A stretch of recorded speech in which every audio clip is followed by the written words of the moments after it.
They laughed when she walked into the pilot camp, wearing worn-out boots and carrying a bag that had clearly seen better days. Emma Walker looked like she had stepped out of a mechanic's garage, not an elite Air Force training program. Her brown hair was tied in a simple ponytail, and her uniform, while neat, didn't scream pedigree. She didn't speak much. She didn't try to impress. And that made her a target. They called her simple, said she belonged in the kitchen, not the cockpit.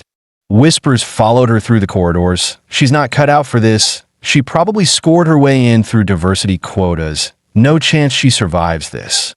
They didn't know her story. Emma grew up in a dusty Texas town where the skies stretched wider than dreams and the sound of jets roaring overhead from a nearby base became the rhythm of her childhood. Her father was a janitor at that base. Every day, he'd come home smelling like oil and freedom, and he'd tell her stories of the pilots, the ones who defied gravity and danced with the clouds.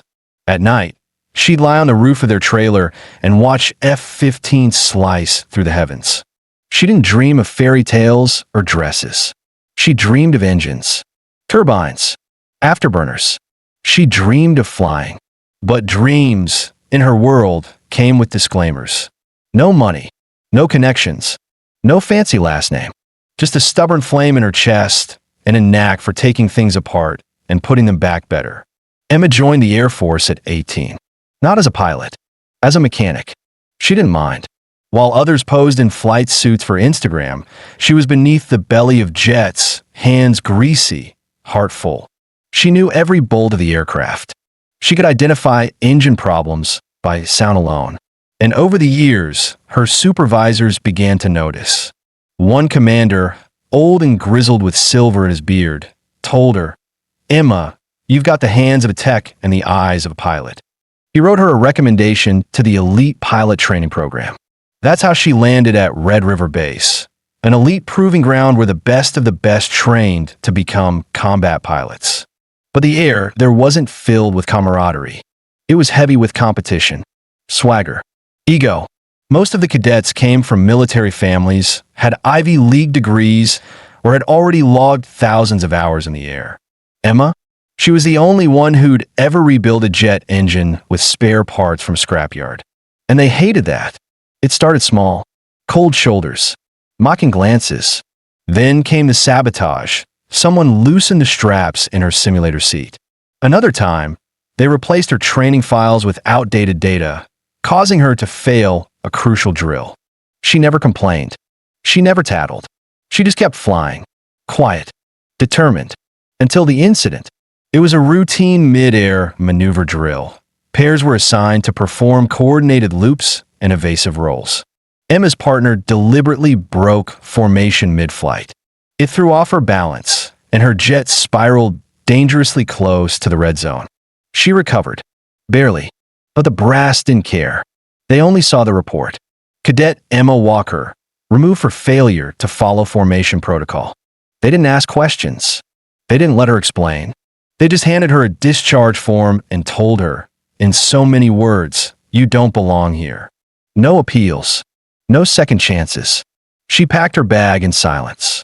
Her hands trembled, not from sadness, but fury. As she walked past the hangar one last time, she looked up at the F-22 Raptor, the most advanced fighter jet in the world. Sleek, deadly, untouchable. It gleamed under the lights like a silver shark.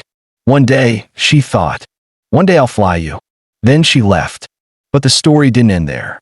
For the next 3 years, Emma worked as a civilian contractor overseas. War zones, desert bases, harsh climates. She didn't just repair jets, she saved them. Her work kept pilots alive. One of those pilots, Captain Lewis Grant, had watched her rebuild a shot-up Raptor in less than 2 hours under sniper fire. He never forgot her name. Years later, Grant, now a colonel, was asked to lead a secret training exercise in Nevada, a showcase of aerial skill, strategy, and technical brilliance. The best pilots from every base were invited, including Red River. And Grant had one special guest in mind. "Gimme Emma Walker," he said. She arrived in silence. No fanfare. Just like before. Except this time, she wasn't a cadet. She wasn't a mechanic. She was a licensed pilot, certified under a special operations contract. Grant had pulled strings. She'd done the work. When the Red River team saw her walking across the tarmac toward an F-22, jaws dropped.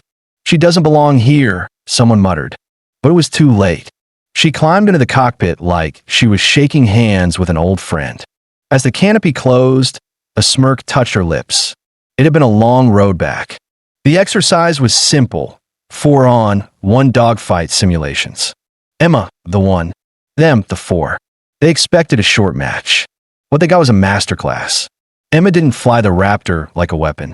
She flew it like an extension of her soul. She knew every nuance, every weakness of the jet, and she weaponized it. She ducked under radar, flipped through sonic walls, outmaneuvered every lock-on. Within 10 minutes, every one of her opponents was virtually shot down. The observers in the tower were silent. When Emma landed and stepped out, the tarmac crew stood frozen. Even the Red River team couldn't look her in the eye.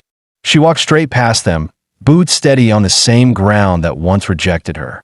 Colonel Grant met her with a nod. "You didn't just prove them wrong," he said. "You rewrote the script." Emma smiled, not in arrogance, but in quiet vindication. They called her simple. They kicked her out. But when the sky opened and the stakes were real, she didn't just fly. She conquered.